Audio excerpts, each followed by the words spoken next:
bigla ako doon, may pulis doon na 50 meters away. Dapat kita yun, nagabulan daw sa kalye. Doon ko nalaman na ito na naman, tumakas na naman yung pulis natin. Diba? Ano bang gusto nyo mga pulis? Pag uwi, natutulog. Pagpunta sa duty, natutulog. Diba? Kaya ano pa yung binayad sa inyo ng gobyerno? Wala tayong mapakinabang. Ayan, tapos yung mga commander, di nyo binabantayan. Diba? Kailangan din effective commanders. Babantayan sila. Hindi nangyari. Ako COP, ako pa nagbabantay. Ilang stations yan. Kada mapupuntahan ko, may mahuli akong abandon eh. Tapos tatanungin ko mga commander sa meeting, sino sa inyo nagpena sa mga tao sa inyo? Sino sa inyo nagpa-explain? Taas naman. Ni isa wala. Bakit? Kasama kayo sa kalokohan ng mga yan. Hindi pwede sa akin ng mga yan. Pero nag-iisa ako eh. Ganun eh. Ganun tayo yung sa mga kapulisan. Gusto natin baguhin. Ngayon, yun ang prevention. After prevention, at hindi inaasahan, talagang may nangyari na nangyari pa rin krimen. Doon na papasok si effective investigation.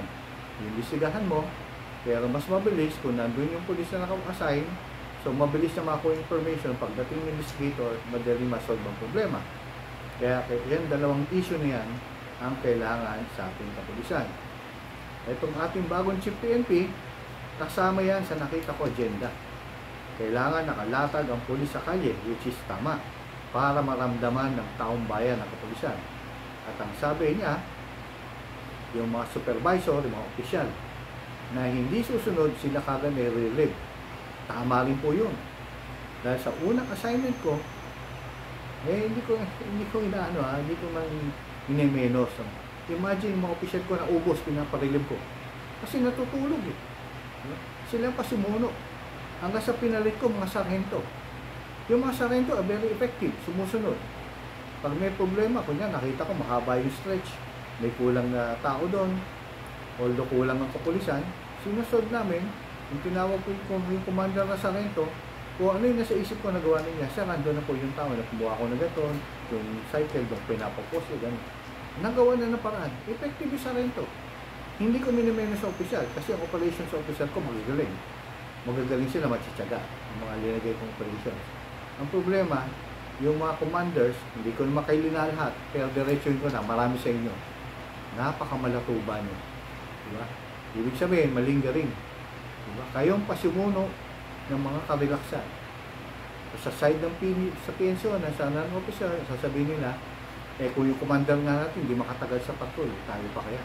So, nakakaya. Dumaan din po ako dyan. Nag-commander din ako, substation commander. By the way, yung substation commander, sa kapulisan kasi, GPNP, regional directors, tapos chief of police, o provincial directors, o district directors, provincial, then chief of police, pinakalowe, substation, or police community precinct commanders. Yan po ang nasa baba. Sila po yung sinasabi ko na nakadiretso sa mga tao. Kaya tama po ang sinabi ni Chief PNP, ang sa akin lang sana matupad yun, na pag yung mga commander hindi nagtrabaho, i-relieve. Maniniwala naman ako na susunod yung mga yan. Baka nagkulang lang sa timon.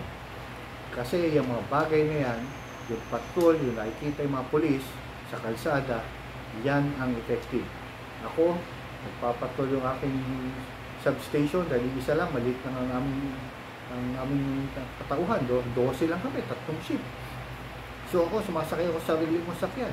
Nagpapatrol din ako. Pag nakita ko na lugar na maraming tao, minsan natatakot kasi yung pala, may naka-standby na mga mukhang hindi gagawa na matino. Tatabi ko yung sasakyan ko, maugulat sila. Pagbaba ko, naka-informe ako. Tapos babati-bati ka sa kanya at obserbahan ko sila, parang eto na, nagkwentuhan na sila, tuwan-tuwa kasi alam na nila merong sasalo kung may problema dahil sa police visibility.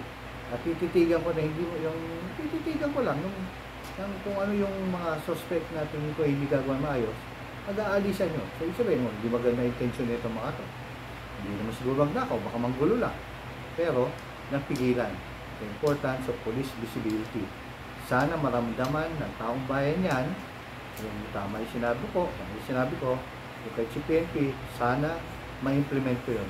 Mabuhay pa kayo, mabuhay pa ang ating bansa.